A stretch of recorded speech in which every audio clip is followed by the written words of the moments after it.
반갑습니다. 이렇게 여러 선생님들하고 정말 인생의 가장 정말 중요하고 의미 있는 시간들을 같이 듣고 또 제 생각도 이렇게 얘기하면서 삶을 같이 할 수 있어서 이 시간 정말 너무 기쁘고 감사합니다.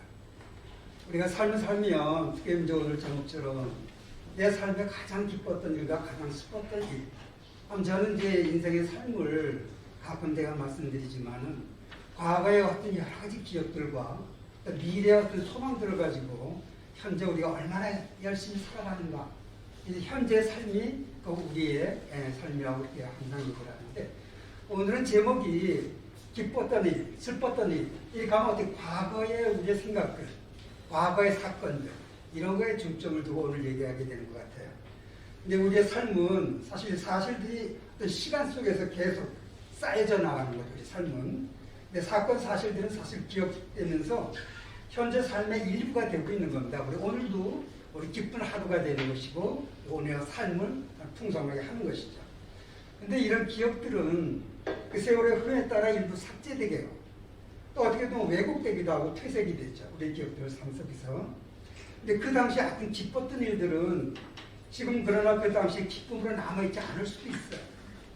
또 어떤 일들은 어떤 슬픈 그 당시에 엄청 슬픈 일들도 지금은 무덤덤하게 나한테 다가오고 또 우리의 기억들은 과거의 기억들은 이렇게 하루하루 재구성되어 가는 것 같아요. 그런데 또 불구하고 특히 이제 저는 이 기뻤던 것 슬픈 과거의 기억은 과거의 한순간의 사건보다는 우리의 삶 속에서 꾸준히 다시 기억되고 다시 기억되는 것들 이런 것들이 어떤 가장 기쁘거나 슬픈 것이 아니었는가 이렇게 생각이 됩니다. 그런 의미에서 누구에게나 어떤 변함이 없는 기쁨으로 남아있고 또 그런 것에 대해서 의미를 더해가는 기쁨들이 있을 거예요. 세월의 흐름에 따라서도 결코 퇴색되지 않고 삶 속에서 꾸준히 재생산되는 우리의 기쁨. 그것이 저는 이제 가장 큰 기쁨이라고 저는 생각합니다. 그런 것을 이렇게 봤을 때 저에게도 가장 기쁨은 오늘의 주제하고도 같은데 저는 삶을 탄생과 죽음으로 볼 때 저희 기쁜 일과 슬픈 일이 다 거기에 어울리네요. 다들 여러 사람들이 다 공감하겠지만은 저는 아들과 딸을 얻는 것이 내가 가장 기쁜 게 아니었던가 생각해요. 근데 출산일 당일에 제가 직장을 다니고 있었는데 연락받거든. 그 당시는 참 남성들이 무심했어요. 아내가 거기서 출산을 하고 있는데 저는 일을 해야 된다는 생각에 오전에 났었는데 점심 지나서 저녁 다 돼가지고 퇴근해서 이제 병원에 갔습니다. 이제 그런 것이 아주 지금도 아내한테 굉장히 미안한 감을 갖고 있죠. 아들과 딸은 나의 소유죠. 그런가요? 결코 나의 소유는 될 수 없는 거죠. 그런데 내가 어떤 이유를 갖는 것은 아들과 딸은 나의 분신이라고 저는 확신하고 있습니다. 나로 인해서 아들과 딸이 일어난 것이고 그래서 내 삶이 이 땅에서 이어지는 것이죠. 나의 어떤 사건 이런 것들은 누구한테 기억되지 않지만 내 아들들 통해서 딸들 통해서 내 삶이 이어지는 것으로 저는 내가 이 땅에 존재했었다는 증거가 되는 것이죠. 그래서 나아가서 나의 공동체 그리고 국가의 존속을 위한 것일 수도 있어요. 사회적으로 보면 역사의 주인공들입니다. 그 무엇보다도 이 아들과 딸은 나의 사랑이고 나의 삶의 의미가 됩니다. 나의 가장 기뻤던 삶의 탄생이고요.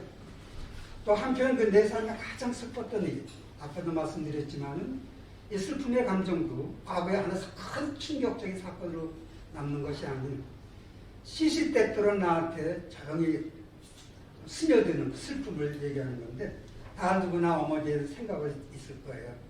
저도 내 나이가 7살이었나 6살 엄마의 죽음을 이제 맞이한 것이 가장 슬픈 것이 아니었겠는가 생각하는데 지금도 생각하면 어머니의 죽음과 관련된 몇 가지 장면들이 여전히 기억에 뚜렷이 남아있어요.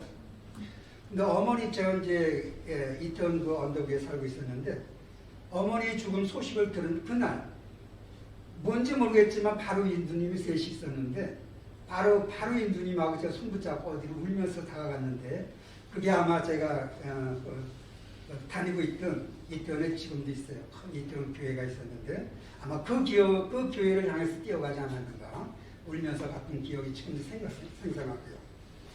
근데 지금도 생각하면 또 그 다음 저는 생각하는 게 어머니의 그 죽음에 대한 생각이 이상하게도 저 홀로 있었던 생. 저는 누님이 세 형이 있었는데 누님 그 어머니를 생각하면 그 장소에 꼭 내가 홀로 있었던 거예요. 이것을 저는 지금도 참 이해가 잘 안 되는데 어느 저녁이 이제 굉장히 어둑어둑한 저녁 당시였어요. 지금 여기 그려보면 아주 그 입관인가 여기가 제가 이제 지금은 이제 완전 개발됐지만 이때가 50몇 년도가 55년도가 됐을 거예요. 자무도 앞에 삼각선에 큰 기도원이 있었습니다.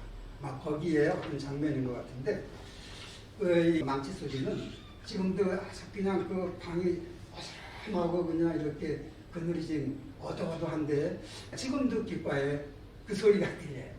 그런데 좀 아까 얘기했지만 왜 그 망치 소리는 분명히 그 슬픔과 적막함이 그것이 재생산되는 겁니다. 어떤 좋은 일이 있을 때나 또 어떤 또 즐거운 일이 있을 때마다. 근데 분명히 그 당시 형과 누나들이 분명히 내 옆에 있었겠죠. 나 막내 동생을 혼자 놔두지는 않을 거야. 그런데도 그 어떤 슬픔 가운데서는 그런 기억이 전혀 없고 저는 그 기억 소리가 나 홀로 있었다는 생각뿐이 안 드는 이런 슬픔의 잔잔함이 묻어나기도 합니다. 하여튼 그렇든 우리가 이런 생각들은 기억들은 생각들은 삭제되고 변질돼요. 근데 어머니 죽음은 그 당시보다 오히려 나이가 들어가면서 더욱 깊어져 갔던 것 같아요. 뭐 초등학교 입학식에 그 엄마가 아닌 아버지 손을 내가 붙잡고 들어갔던 기억이 들고요. 또 그런 것들이 가끔 떠오릅니다. 근데 국민학교 4학년, 5학년 때였던가요? 아마 그 제가 다녔던 이태원교회 어느 주일날이었을 거예요. 대개 주일 학교를 다니는데 그날따라 어른들 예배 같이 어떤 참석하는 예배 날이 있었어요. 내가 창가에 앉았었는데 그날 어석에서 찬송을 시작했는데 찬송곡은 모르겠어요. 그런데 그날 또 찬송 중에 제 울음이 터져가지고 그 찬송이 끝날 때까지 그 찬송 소리에 묻히면서 크게 울었던 아마 그런 것이 평생의 어떤 그 잔잔한 그 슬픔들이 어떤 장면들이 이렇게 떠오르는 그런 것이 있었습니다. 아마 그 찬송곡은 모르지만 그 외에도 어린 시절의 그 죽음 같은 것은 사춘기 내내 지금 느꼈지만 가끔 배경묘를 적셨던 것 같아요. 그런 생각이 들고요. 이제 어린이 되어서 그 슬픔은 많이 옅어졌습니다. 그렇지만 어머니 하면 아련한 마음에 여전히 눈에 지금도 약간 이슬이 맺힙니다. 슬픔에 무슨 이유가 있겠어요? 이런 슬픔을 아들에게 물려주지 않고 지금 내가 사랑하는 아내가 같이 지금까지 살 수 있다는 것, 자녀들에 대한 이런 슬픔을 물려주지 않았다는 것, 그것도 어떻게 보면 감사할 일이죠. 감사합니다.